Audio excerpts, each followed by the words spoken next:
are back on Boond Soch ttalk, train of thought, with a series of an episode with the experts from the industry who come and share their experience. Now, basically, this ttalk platform is about inviting in experts on this platform to share their journey, so that from their journey, our target audience can draw meaningful learning. They are the various experts who have come from leadership, entrepreneurship, young achiever, and various walks of life. They come and share their experience so that the meaningful learning are there for the ttalk audience. And today on this platform of ttalk, we are having Mr. Virendra Gupte. Sir, welcome to this ttalk Boond Soch. Thank you. It's a pleasure. Thanks a lot for spending a valuable time. Thank you so much. Now, in fact, Mr. Virendra Gupte is a consultant, he's a corporate trainer, and he's a company director. And also he's an ex-head of trade services and chief ethics counselor with Tata International Ltd for 37 years. And in fact, he's an external assessor and the business trainer, and also an assessor and the trainer for social accountability standards, and also an external assessor and trainer for business excellence quality model.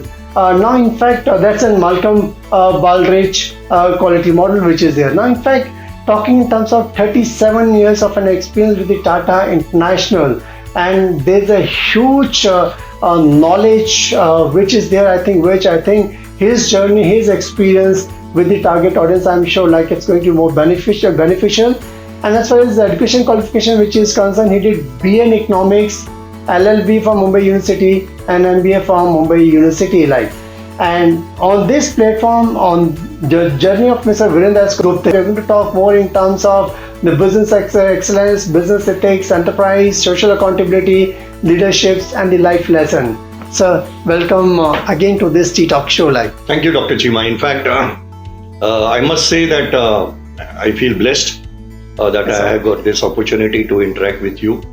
I'm sure it's going to be an enriching morning for not only for me as well as for you and to all our listeners, in trying to experience in terms of whatever little I have achieved in life, in terms of my professional pursuits. And thank you so much for a very generous introduction.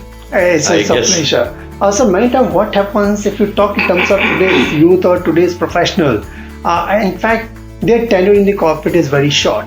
And your experience of 37 years within Tata International, I'm sure is going to inspire our target audience. So for the benefit of the target audience, from education till the first job, how you have gone ahead with your journey when you said about a long innings of 37 years, this is something not unusual in the Tata group, I must say. In fact, I know a lot of my friends and colleagues who were second generation and third generation in the Tata group. Some very close friends whose grandfather started in Tata Steel in Jamshedpur, and then the father succeeded, and thereafter the son. Correct. So there are some interesting examples of three generations working in the same group, especially in older companies like Tata Motors, Tata Steel, Tata Chemicals, etc. Now, coming back to my journey, as you introduced, saying that my background has been economics honors from Mumbai University. I have to be very honest. I confess that I was very poor in maths, not very sharp in numbers, and therefore the science ruled out the career in. And we are talking of a journey which began more than 40 years ago. Correct. And in that era, there were limited options available. Most of us as youngsters did not have that focus, neither that orientation, neither there was any hand-holding to that extent, because it was more a very predictable type of a pathway which was available. So either you graduate in science, or you opt for commerce or arts. And in the pecking order, I guess science preceded, followed by commerce, and thereafter arts. Now, since my school days, I had a bit of a proficiency when it came to writing or in public speaking, participated in one lot of prizes in elocution competitions, and I had a flair for writing. I see. And I think I owe this that skill set to my father. Because right from my early years, when I was in, let's say in the secondary section, he inculcated me the habit of reading. Oh, I see. And he himself was a very avid reader. He was a voracious reader. And in those days, possibly very rare examples that in one house you have that luxury of reading 4 or 5 newspapers. Now, frankly, at a school level, very few of us would be indulging in reading a newspaper. Correct. But then my father had that passion in reading, and therefore in those days, in that era, we had Times of India at home. Right. And then he used to have the newspapers like Hindustan Times from Delhi, the Statesman from Calcutta, and the Hindu, which was a publication from Chennai. Correct. And you'll be surprised, doctor. Those were the newspapers which used to be in our home. And of course, it doesn't tempt you as a youngster to go through all that. But the key learning, or maybe the turning point for me, was when my father presented to me an Oxford dictionary. Oh, I see. Which was in any case recommended by your school teachers, studied in a convent school, so that therefore the teachers would recommend you to refer to dictionary, etc. and so on. And fluency of the language, teachers, they were very particular about your pronunciation, your diction, etc. But to add value to that, that's where my father pitched in and said, look, I'm sure it will be all sounding Greek and Latin to you, but you just make an attempt to go through, read the headlines to begin with, and so on. And then the next step, which was like a value add to me, by the time I was in 8th, maybe 9th standard or 10th standard, was he said that as a practice, 2 things you can achieve. One is you can improve your vocabulary, and the other thing is you will also improve your handwriting, because those are the days where you should write with fountain pen, in cursive handwriting, etc. So 2 dual purposes were served. And what he said was very simple. He says, you write the first part of the editorial of the Times of India. Okay, I'm sure you will not understand anything, but as you read, you just underline difficult words, refer to the dictionary, and in your notebook just write. Maybe those words may not make any sense to you right now. Correct. But that was the baptism part of the story. Nurturing it over. The nurturing part. And I think that handholding, which happened consciously and subconsciously, stood me in good stead. Not only in school, I was able to articulate in terms of my essays, etc., in terms of public speaking, elocution competitions. And that's how the journey began. And I developed that level of self-belief, self-confidence, and so on. And therefore that culminated in selecting that, okay, I'm not inclined to get into the science stream or the commerce stream, because numbers is something which are not comfortable. And in commerce, of course, it's a play of numbers when you talk of accountancy and so. So for me, therefore, the path was that then I should get into either look at literature or look at economics. And I thought that economics would possibly be a stepping stone, because corporate world has a relevance to knowledge in terms of economics. And doctor, it will amuse you that I was nursing an ambition to get into journalism. Okay. So I thought that after I'll graduate, I'll get in journalism. And the reason is very not far to seek, because with all the newspaper exposure, in over a period of time you started reading, and then that got that excitement, that the role of a journalist, for example, you are capturing the news around the world, and you are putting it in a very cogent manner, so that it is read by the common people, etc. and so on. So that was an inducement in a way. So that was one option.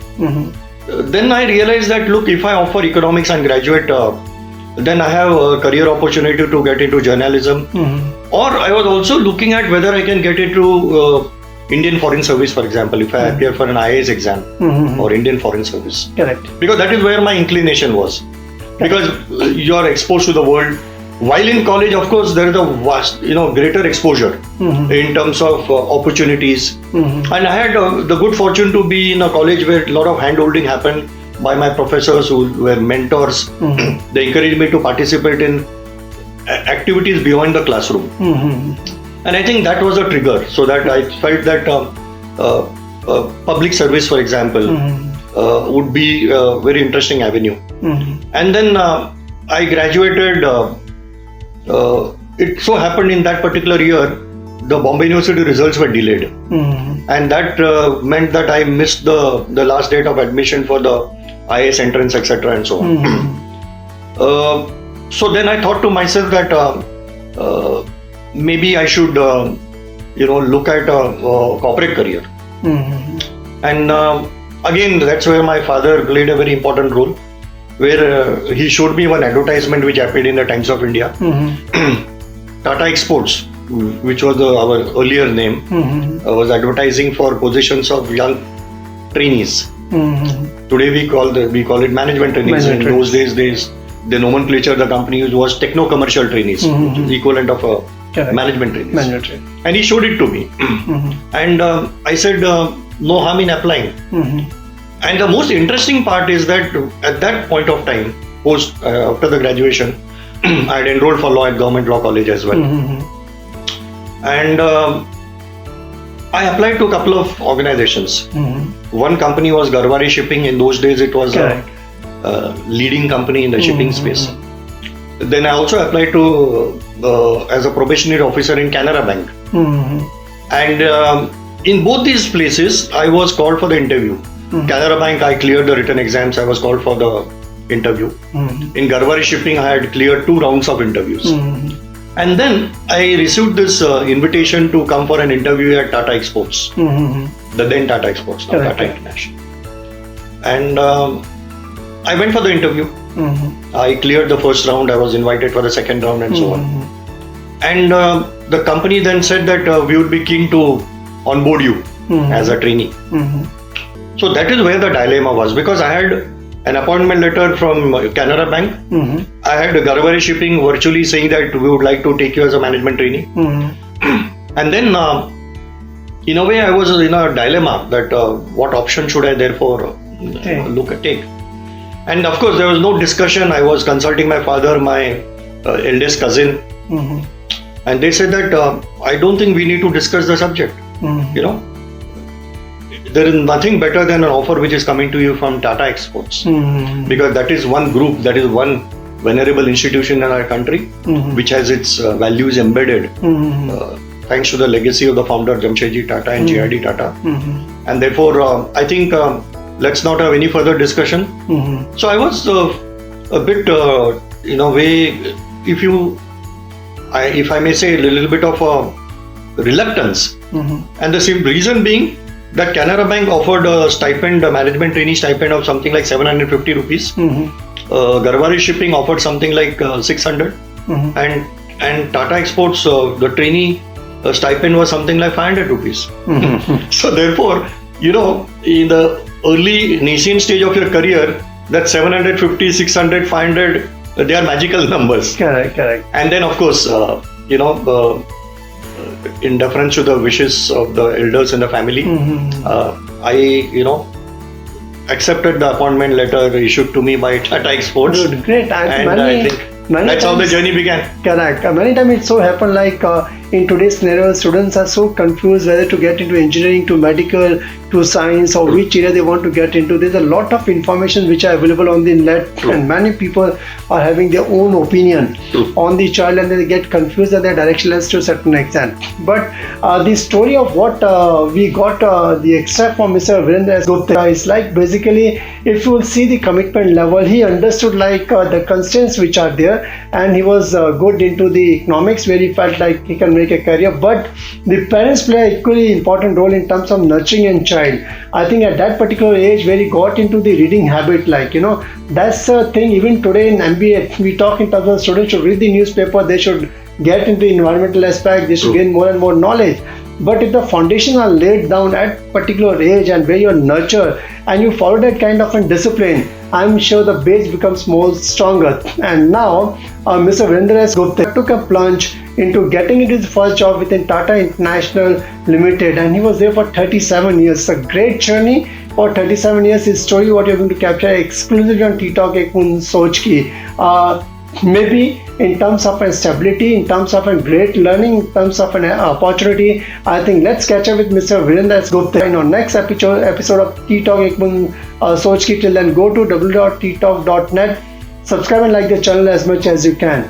Sir, thanks a lot for Thank your you very much. presence on It's been a this pleasure. show. Thank you. I'm sure your Looking forward journey for the of interactions. last so many years and you taking plunge into Tata, it's exciting. I'm sure great insight for target audience. Thank you very much. Thank you. God bless.